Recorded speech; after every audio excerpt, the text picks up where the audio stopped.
Hola a todos y cada uno de ustedes, sean bienvenidos nuevamente a este canal, en donde vamos a hablar algo que ha sucedido especialmente y ha removido un poco el mundo católico, sobre todo en el tema digital y de evangelización. ¿Por qué? Porque el otrora formador de seminaristas, el otrora conductor de un programa de televisión en EWTN, el doctor Fernando Casanova, ha señalado en un video el día de hoy que que en el fondo deja de ser católico desde el punto de vista del rito latino. ¿Qué significa esto? Que en este video él señala que deja de ser un católico romano, señala que sigue siendo católico, pero no en el rito romano o el rito latino. Y esto llama mucho la atención. Ya vamos a compartir el video. Es bien sensible, debido a que yo me acuerdo cuando era joven, adolescente, tenía unos 15, 16 años, yo veía en EWTN cómo Fernando Casanova evangelizaba a través él evangelizaba a través de este canal, en donde lo que hacía era defendía la fe. Fernando Casanova, un ex, no sé si alcanzó a ser pastor, pero sí, al menos creo en la diaconía de protestante. Él estudió y luego se convierte al catolicismo, siendo un ferviente, en el fondo era prácticamente un proselitista del catolicismo y también se peleaba con los evangélicos, defendía la fe, los dogmas, etcétera. Y al cabo de algún tiempo ya empezó a tener problemas, dificultades, especialmente con la jerarquía de la iglesia y algunos dogmas también. Es entonces que sin más voy a compartirle y vamos a hacer un video reacción, vamos a ir haciendo un video reacción sobre eh,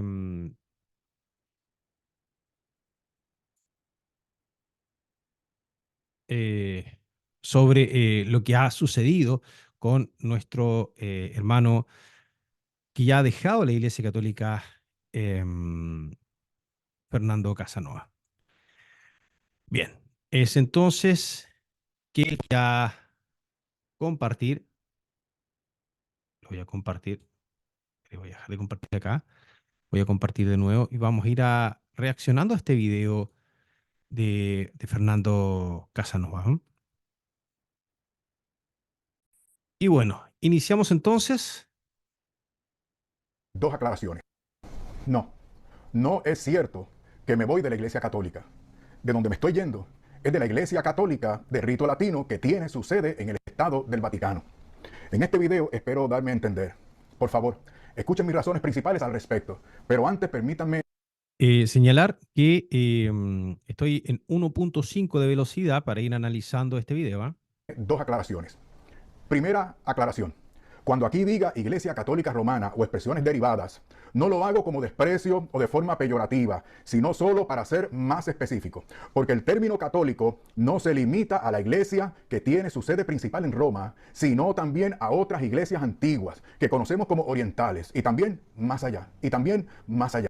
Ojo, ojo, cuando dice iglesias orientales, perfecto. Tenemos la iglesia ortodoxa, la iglesia católica griega y también ¿qué, Fernando? A ver.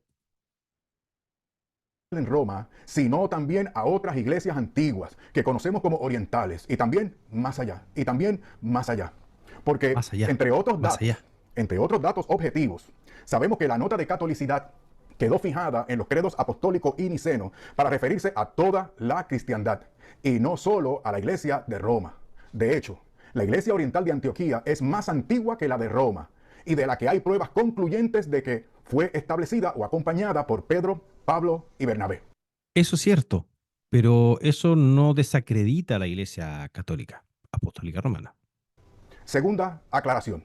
No es cierto que yo haya comenzado un catecumenado para hacerme miembro de alguna iglesia. Lo que he estado haciendo recientemente es visitar diferentes comunidades, mientras rezo, estudio y sigo en discernimiento. Como quiera. Creo que el Señor me conduce a la comunidad en la que muchos de ustedes me han visto. Si me decido a ello, en el año 2025 podría comenzar el proceso de catequesis para ser admitido si ellos lo aprueban y me aceptan. A propósito, tengo que aclarar también. Se trata de una iglesia en la cual no puedo ejercer pastorado alguno, ya que estoy viejo, honestamente se los digo, estoy viejo para meterme otra vez a un seminario. Y No es que no puedo, seguramente tú no quieres, pero es lo que dice ahora Fernando. Eh, si se hace de otra, eh, si se hace protestante, probablemente va a ser alguna denominación protestante. Entonces sí va a vivir la fe desde ahí, pero también se va a tener que involucrar. Estamos todos llamados, Fernando. además, no es conveniente para ninguna iglesia ordenar a un advenedizo y neófito que carece de experiencia con la tradición eclesial en cuestión. Así que no fundo ninguna iglesia, ni me voy para otra que me ponga las cosas fáciles o que me convenga personalmente. Bueno, entremos en materia. Me voy de la Iglesia Católica Romana por varias razones, pero la más importante, A ver cuál. es que para ser católico romano uno tiene que creer sí o sí todo lo que se nos propone como verdad de fe de parte del magisterio. Eso es cierto, hay que ir sabiendo, hay que creer, tenemos que aceptar los dogmas de fe. Para ser católicos tenemos que aceptar los dogmas de fe, más allá que nos guste o no nos guste, más allá que tengamos duda o no tengamos duda. Nosotros como católicos aceptamos los dogmas de fe. Y en este sentido, tengo que ser honesto y actuar de acuerdo a mi conciencia, debido a que no se puede seguir en esa iglesia cuando se tiene la convicción de que algunos de los dogmas, usos y costumbres que ha establecido no forman parte de la revelación de Dios en Cristo, o la contradicen según la Sagrada Escritura y el consenso de los padres apostólicos y de los padres de la iglesia y de los 7 concilios verdaderamente ecuménicos. Ojo ahí, la contradicen según, no, es según tu interpretación, Fernando, es según tu interpretación. Dejar claro eso, porque primero dijiste, hablaste de ti y luego estás señalando que la misma iglesia se está contradiciendo y eso a la vez lo único que hace es causar confusión en todas aquellas personas que hemos seguido tu trayectoria. Entonces creo que eso no está bien, no está bien. Más allá de que si es tu testimonio y tu forma de ver las cosas, eso sí, pero no atribuirse cosas que no son o darlas por sentadas. Me tengo que ir, porque para mí es un riesgo espiritual y un suicidio intelectual creer todo lo que la iglesia ha establecido y enseñado en detrimento de la unidad de la iglesia de Cristo, mediante la imposición de su poder temporal. Ahí está hablando, pongan atención porque ahí está hablando, Fernando, está hablando de imposición. Vamos viendo para dónde va la cosa, en qué está tornando todo. Por sobre las demás iglesias católicas de Oriente y la neutralización de sus disidentes internos en Occidente. Estoy siendo honesto con mis hermanos católicos romanos. Y también en consideración y por respeto a la Iglesia Católica de Roma, ya que según ella misma lo ha establecido como doctrina y norma para su feligresía, todos deben creer todos los dogmas sin excepción. De manera que hay que creer con fe divina, la totalidad e integridad de la jerarquía de dogmas o verdades de fe que ha establecido o reconocido su magisterio. Consideren, por ejemplo, lo dispuesto y mandado, lo ordenado en el Código de Derecho Canónico, en el primer párrafo del Canon 750. Dice, voy a citar, se ha de creer con fe divina, otra vez con fe divina y católica, todo aquello que se contiene en la palabra de Dios escrita o transmitida por tradición, es decir, en el único depósito de la fe encomendado a la iglesia, claro, y que además es propuesto por ella como revelado por Dios. Esto que viene ahora es muy importante. Presta atención, por favor.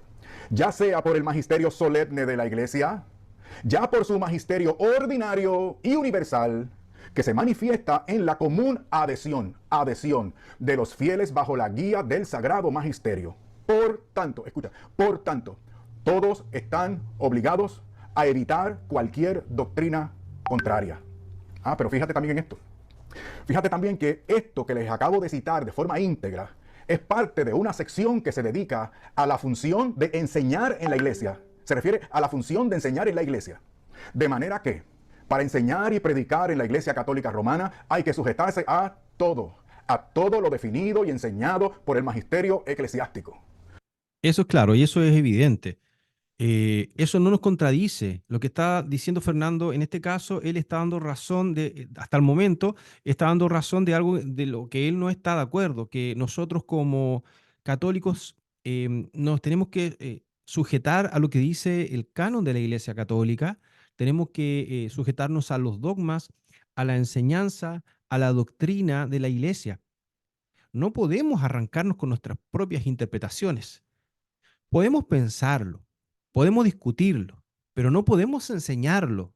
No podemos enseñar algo que va contrario a lo que somos, contrario a la Iglesia Católica. Y creo que eso, más allá de ser dogma, de respetar los dogmas, tiene que ver con ser consecuente en todo lo que hacemos, cosa que es muy difícil para todos nosotros. No, no hablo solamente de iglesia, sino hablo de ser consecuentes en la vida. Y ser consecuentes hoy en nuestras vidas no es tan fácil. No es tan fácil. Entonces, bajo este aspecto, encuentro bien sincero lo que está diciendo Fernando Casanova, más allá de lo que pueda decir más adelante. Sobre este aspecto, él está siendo sincero y eso, la verdad, que se valora mucho, se valora mucho.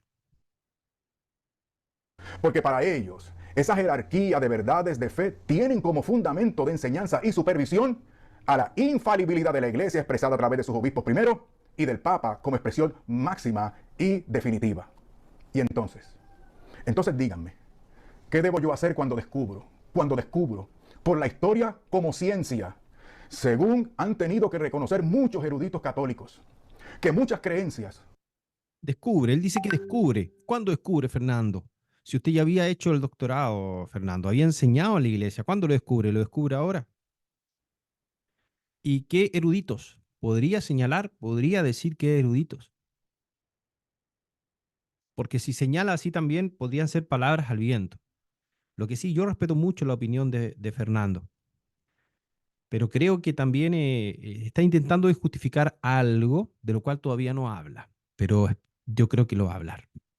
Usos y prácticas de la Iglesia Católica Romana no están basadas en los datos objetivos de la historia. Incluso Datos objetivos de la historia. Bien sabemos que normalmente la historia la cuenta en las guerras quién gana la guerra. Y es entonces que en la historia siempre podemos encontrar diferentes versiones. Pero cuando hablamos de la iglesia, la historia de la iglesia católica, ¿quién es autorizado para hablar de la historia de la iglesia? Es la misma iglesia católica. Es entonces, Fernando, ¿cómo que ahora señala esto? Hay contradicción en tus palabras. cambian, se contradicen, inventan, tuercen la escritura y adulteran los escritos de algunos padres de la iglesia, sacándolos fuera de contexto y añadiéndoles elucubraciones filosóficas o rellenándolos con alegorías, mitos, leyendas y expresiones poéticas de supuesta piedad. Y además de literatura apócrifa, aunque esta sea gnóstica. Pongan atención porque ahí Fernando está criticando cualquier tipo de interpretación, está incluso excluyendo la filosofía, excluyendo el pensamiento. Fernando, si tú hablas que no tenemos que sujetarnos a los dogmas, luego, ¿por qué señalas que la filosofía está mala? El pensar está mal. Ahí hay una contradicción, porque señala que tenemos que sujetarnos a los dogmas prácticamente, que no tenemos que pensar y tenemos que acatar, pero luego criticas cuando se interpreta, cuando se recurre a textos que no están dentro del canon, pero sin embargo son textos reconocidos y que se utilizaban en, en compilaciones bíblicas, más que bíblicas, en textos históricos y que tú conoces muy bien. En la Vulgata en, encontramos textos también que no son dentro de la propia iglesia, como dentro de la Biblia como los cánones que actualmente tenemos, pero sí existen textos que no están dentro del canon, pero no significa que no valgan. Son textos que no se señalan inspirados, pero son textos que se tenían en ese momento, que la iglesia lo consultaba, incluso antes de que el canon estuviese establecido. O herética. Díganme, ¿qué se puede hacer cuando uno descubre que toda esa manipulación de fuentes tiene como propósito el establecimiento y desarrollo del papado monárquico y jurisdiccional del mandamás, que termina por contradecir el papado de honor o consultoría del que gozaba sanamente el obispo de Roma, según podemos comprobar entre los siglos segundo al cuarto?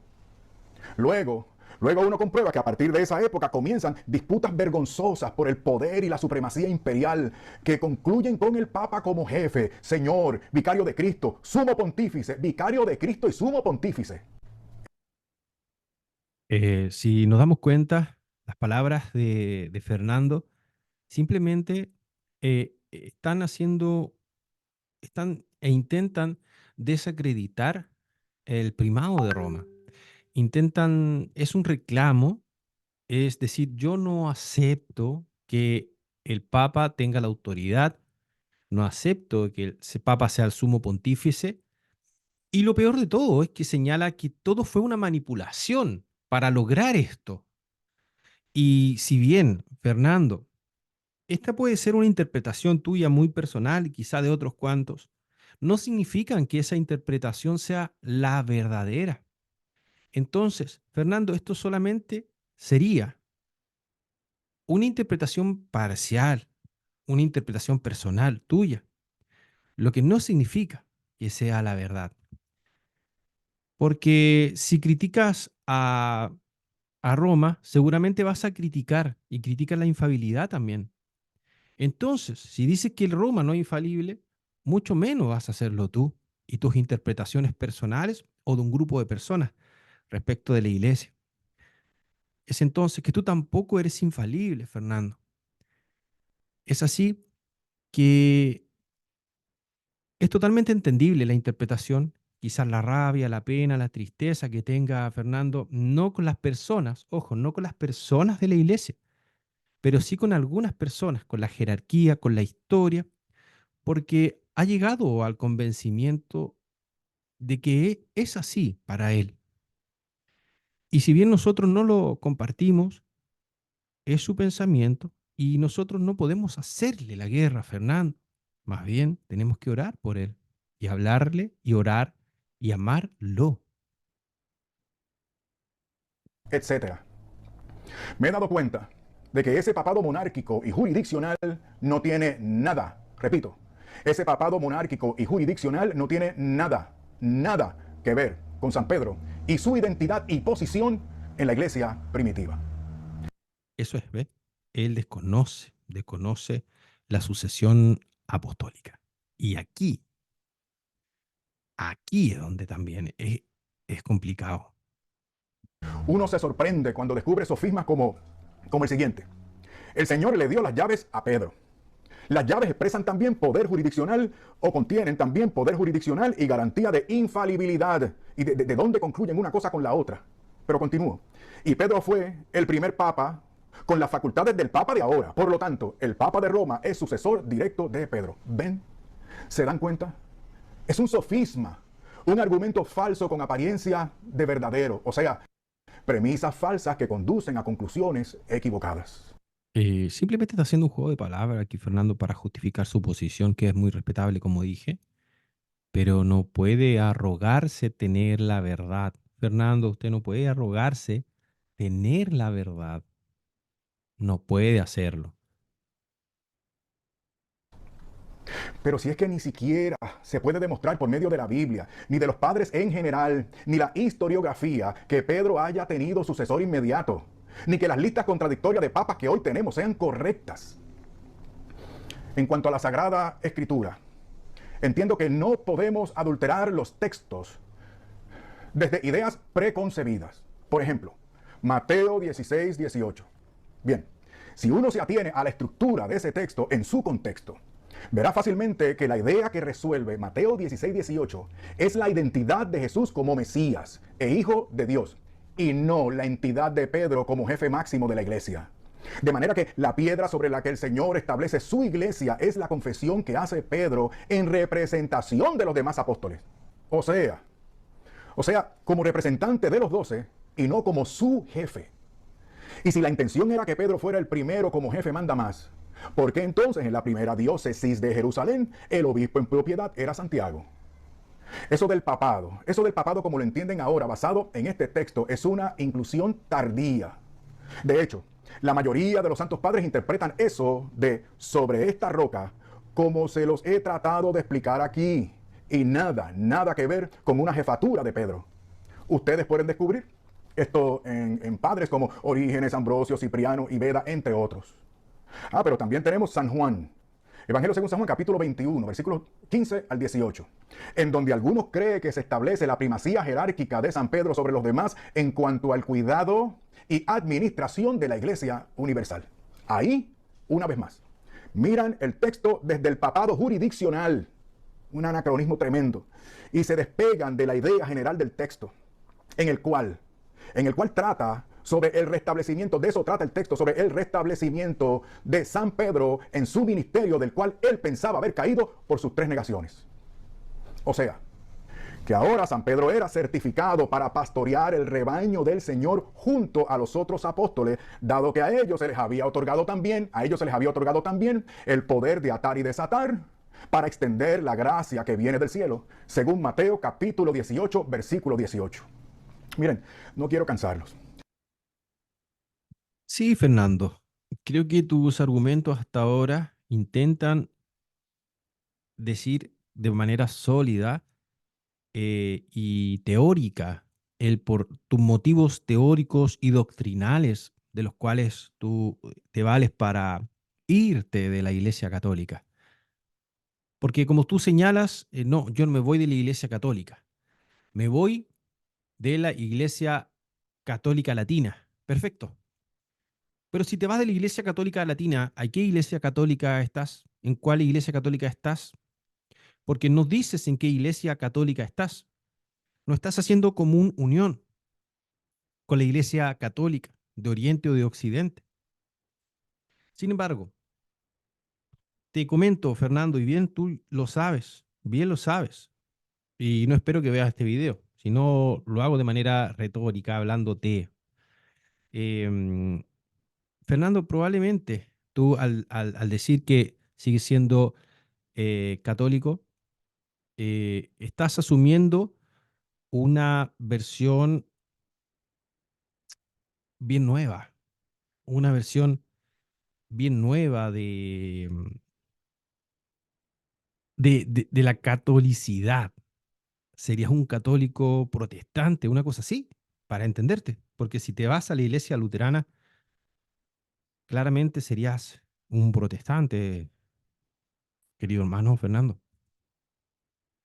Tengo mucho que decir sobre estos asuntos y otros temas, pero quería Y lo otro, yo creo principalmente que Fernando dice todo esto, que es su opinión, la respetamos totalmente, pero es para justificar otra cosa, que Fernando probablemente él estaba cansado ya con problemas jerárquicos, problemas también de temas, temas que tienen que ver con el lobby que ha estado en la iglesia, temas de homosexualismo, de abusos sexuales, temas también eh, políticos, temas políticos, jerárquicos, políticos. Esta batalla cultural, la que se habla, de la que se está hablando actualmente, en parte de eso. Eh, Hace un tiempo también se habla de los protestantes católicos dentro de los católicos, que dentro de la misma iglesia hay protestantes de la iglesia, imagínense. Estamos pasando un tiempo complicado, estimados hermanos, queridos y amados hermanos y hermanas. La salida de Fernando es parte de esto que estamos viendo. quería ser lo más breve que pueda. Así que me estoy limitando a esta cuestión, pero vamos a seguir avanzando. En resumidas cuentas, descubrí que no existe el papado según la visión católico-romana y que por lo tanto no es de institución divina, ni existe la sucesión papal desde Pedro, ni la infalibilidad del Papa, ni tampoco la sucesión apostólica tal y como lo establece la Iglesia Católica Romana. Póngase a pensar.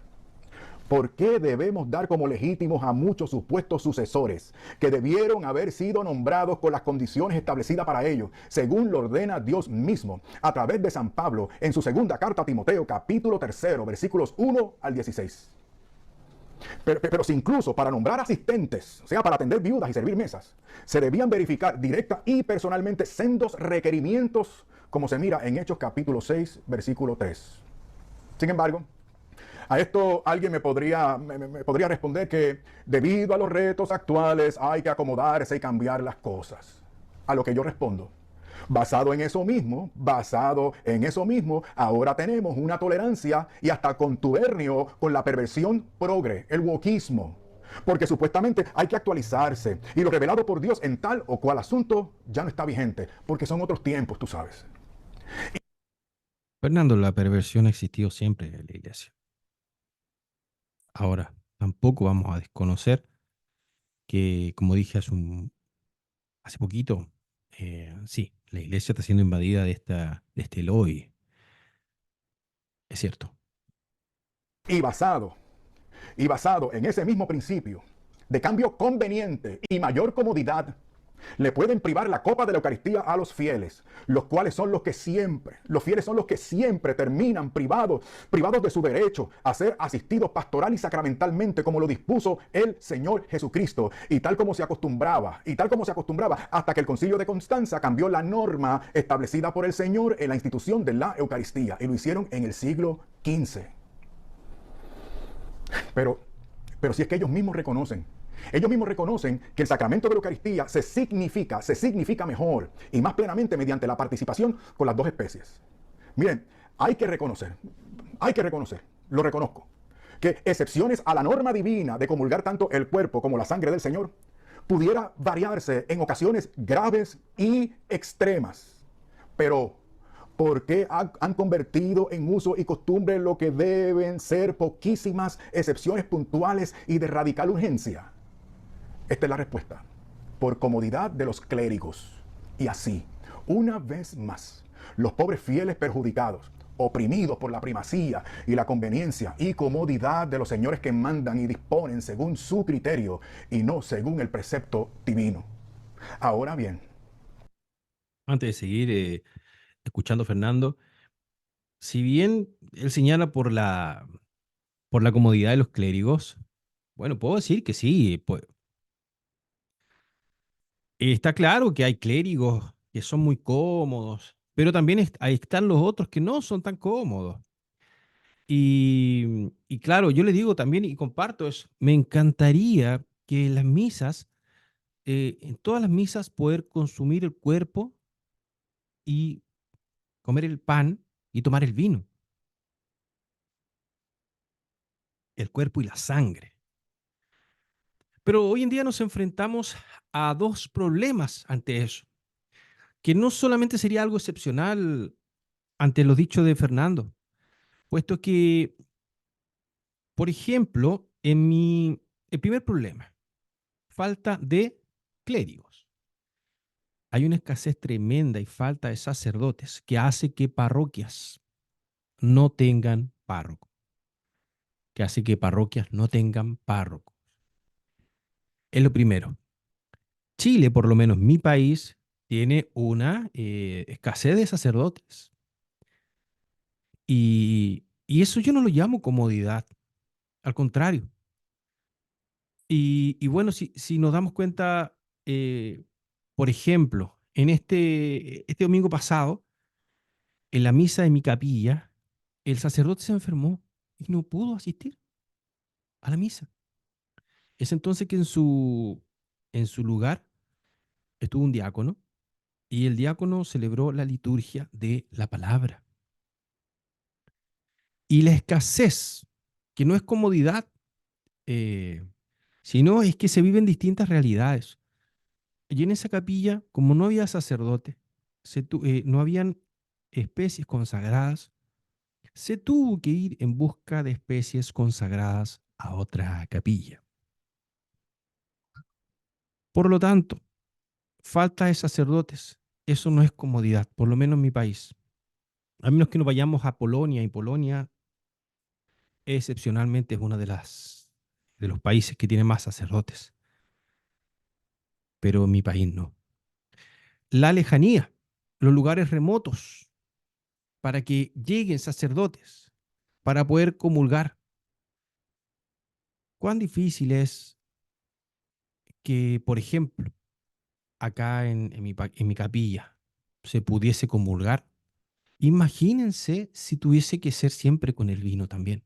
Sería lindo, hermoso. Pero ¿qué pasa con los recursos? No siempre se tiene el recurso económico y no siempre se tiene el sacerdote para la consagración.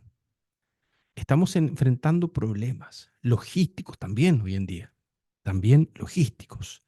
No es solo comodidad. ¿Es comodidad? Sí, hay comodidad, pero no es solo comodidad. No hay que generalizar sobre ese tema. Tengo que clarificar que mis razones no son las deficiencias, esto es importante, por favor, escame, que mis razones no son las deficiencias pastorales que yo honestamente creo que han sido opresivas, sino que expongo un poco esas deficiencias de índole práctico, porque son las consecuencias del imperio jerárquico inventado por la institución eclesiástica. Y en ese imperio jerárquico es a su vez, la consecuencia de haberse apartado del evangelio del reino de Jesucristo. Lo podemos poner también de esta manera, para ver si nos damos cuenta de la secuencia. Primero se da entre ellos, a través de la historia, un interés profano por la consecución del imperio monárquico de la jerarquía eclesiástica. Luego entonces para eso tienen que desapegarse y manipular la revelación. Y como consecuencia se da el abuso y la opresión a los fieles. Y por eso, lamentablemente, la Iglesia Católica Romana lleva desde Constantino, poco a poco, cargando a la gente con cada vez más requisitos y condiciones para pertenecer a ella e ir al cielo. Como quiera, como quiera.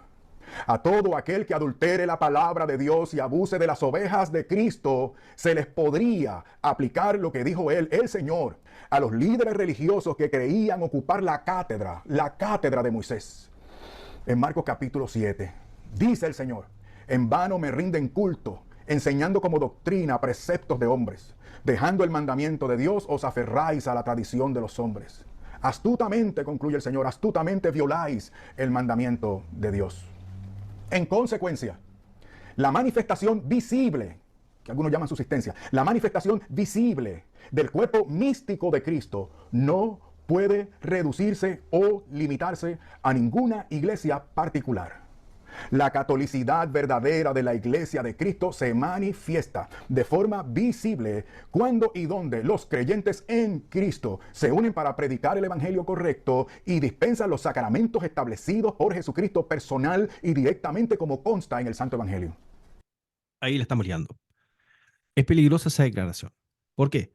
Porque si bien podemos decir que Dios está en todos lados y la iglesia es universal, estamos bien, vamos bien, pero cuando lo hacemos relativo o cuando no especificamos, estaría cualquier protestante siendo católico, Fernando, y cuando habla de los sacramentos que señala la misma instituido por Jesucristo, por la misma palabra, por la Biblia, por las escrituras, estará refiriendo a todos los sacramentos, Fernando, porque yo vi también que solo reconoce dos sacramentos Fernando Casanova, que es la, el bautismo y la Santa Cena del Señor, que sería la Eucaristía.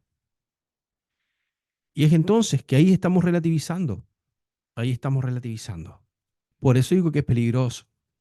Suena bien, suena bonito, suena inclusivo, pero a la vez no está especificando y no está especificando porque obviamente hay un trasfondo en el cual él se siente parte de ese trasfondo y es su verdad. pero no significa que su verdad sea la verdad, no, es su verdad. Escúchame, no estoy diciendo, hago la salvedad, no estoy diciendo que sea la Biblia nada más y que no haga falta otras cosas. Lo que estoy diciendo es que en asuntos de fe cristiana y todas sus consecuencias, la Escritura Sagrada es la primera, la suprema y definitiva autoridad. Y solo a partir de ahí se puede aprovechar todo lo que ayude y aclare, pero jamás, jamás se pueden aceptar cosas que cambien y contradigan a la Sagrada Escritura y la integridad de sus textos. Aquí hay un juego de palabras, porque en esto obviamente él deja claro, no lo dice, pero desconoce el magisterio de la iglesia. Para nosotros los católicos obviamente está la Sagrada Escritura, la revelación pública. Pero también está la tradición de la iglesia, a que nos ha llegado, nos ha traído hasta el día de hoy. Es entonces que en este caso, Fernando la estaría desacreditando y en parte es lo que él señala y en lo que se ha fundamentado bueno, no ser parte de esta iglesia católica romana o latina, como él también la nombra. Y son sus fundamentos. Porque la Sagrada Escritura es el único documento inspirado directamente por Dios y que por lo tanto tiene a Dios como su autor, como en efecto tiene que reconocer la misma Iglesia Católica Romana en el documento Dei Verbum de su Concilio Vaticano II. En consecuencia, no puedo creer que la Iglesia Católica Romana sea la única institución en la cual subsiste primordialmente de forma visible el cuerpo místico de Cristo. Mira, otro ejemplo. El dogma de la Asunción de la Virgen María. Otra vez, lo mismo. Constatamos lo mismo. Textos bíblicos forzados que no aguantan los más básicos y elementales rudimentos de exégesis y hermenéutica. Otra vez, uso de leyendas y tradiciones apócrifas. Otra vez, lenguaje sentimental y carente de rigor teológico. Otra vez, aplicaciones forzadas de frases sueltas de los santos padres. La única forma en la que se puede creer este dogma es como lo hice yo hasta hace poco. O sea, porque sí, porque fue definido ex cátedra, porque es mi deber, etc. Y eso es preocupante. Eso es preocupante porque de esa manera se elabora cierta mariología y se desarrollan ciertas piedades marianas que no hacen justicia y desvirtúan el maravilloso ejemplo y testimonio de la Madre de Dios. La bienaventurada, esa misma que dijo, engrandece mi alma al Señor, y mi espíritu se regocija en Dios, mi Salvador, porque ha mirado la humilde condición de su esclava. Y por eso mismo, por esa razón, es que ella continúa diciendo que la tendremos por bienaventurada o feliz. Ella misma, que no pidió nada para ella, ni oraciones, ni santuarios, ni sacrificios, ni títulos rimbombantes, ni dogmas forzados. Ay, cuando toma la palabra solo dice, hagan todo lo que Él les diga. De ella debemos seguir su ejemplo de ser totalmente para Jesucristo. Y escúchame bien, en este sentido soy mariano y nunca dejaré de serlo. Ay, Es mariano, nunca dejarás de serlo, pero sin embargo empiezas a cuestionar dogmas, Fernando, que yo creo que podemos todos preguntarnos, todos nos preguntamos, todos nos preguntamos, pero ante tu duda no significa que tengas que justificar tu no creencia con críticas que simplemente fundamentan tu pensar actual, que es, en el fondo, sería la sola escritura. Solo la escritura, según lo que tú dices, Fernando. Y es totalmente respetable, pero no significa que esa sea la verdad.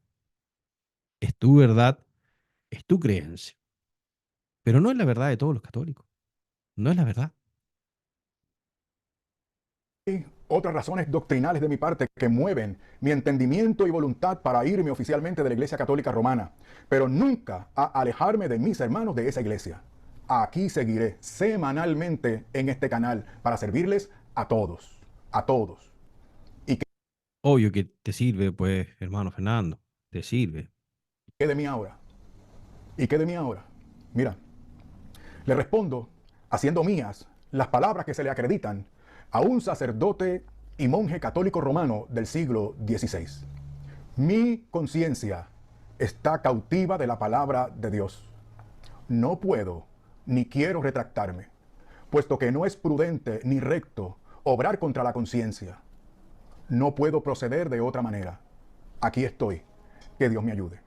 En el nombre del Padre, y del Hijo, y del Espíritu Santo. Amén. ¿Saben qué? Yo escucho a Fernando y me da tristeza. Me da tristeza porque veo que se fue alguien de la iglesia, se fue de manera dolida. Y no dolida con la gente, porque él señala que va a estar, se va a seguir con mis hermanos católicos. Sin embargo, se fue dolido con la jerarquía. Y seguramente dolido con la jerarquía porque lo dice en un comienzo, que la iglesia en el fondo calla a los contemporáneos. Y no sé si lo dijo exactamente así, pero bueno, lo dice, lo señala. Y él se vio callado. Él fue a predicar a un lugar y le fue prohibido su ingreso a la predicación. Él ya venía con ese tipo de cuestionamientos, que son válidos cuestionarse. Pero uno no puede andar enseñando en la iglesia católica cosas que la iglesia dice que no, o yendo en contra del dogma. Y es allí donde seguramente encontró esto. Con tristeza, obviamente, sabiendo que Dios está en él, habita, fluye también, como fluye en nosotros. Nadie de nosotros tiene garantizada la salvación. Es por ende que Fernando se va de la Iglesia Católica y no por eso no se va a salvar. Y no nosotros por estar en la Iglesia Católica. Significa que nos vamos a salvar. Porque el camino de la salvación es un camino comunitario, es un camino de un angosto y difícil transcurso, en donde ninguno de nosotros somos dignos. El Señor nos hace dignos. Y, y por eso el llamado es a orar por Fernando, por él, por su familia, por todo lo que puede estar pasando, porque no tiene que haber sido fácil para él tomar esta decisión, porque también se está exponiendo a críticas, a dichos, etcétera. Y a todas las personas que han seguido a Fernando, que probablemente van a entrar en un manto de duda también. Agradecer a Fernando por lo que hizo por la iglesia, pero lo hizo por convicción y el amor a Cristo y a los hermanos. Está bien.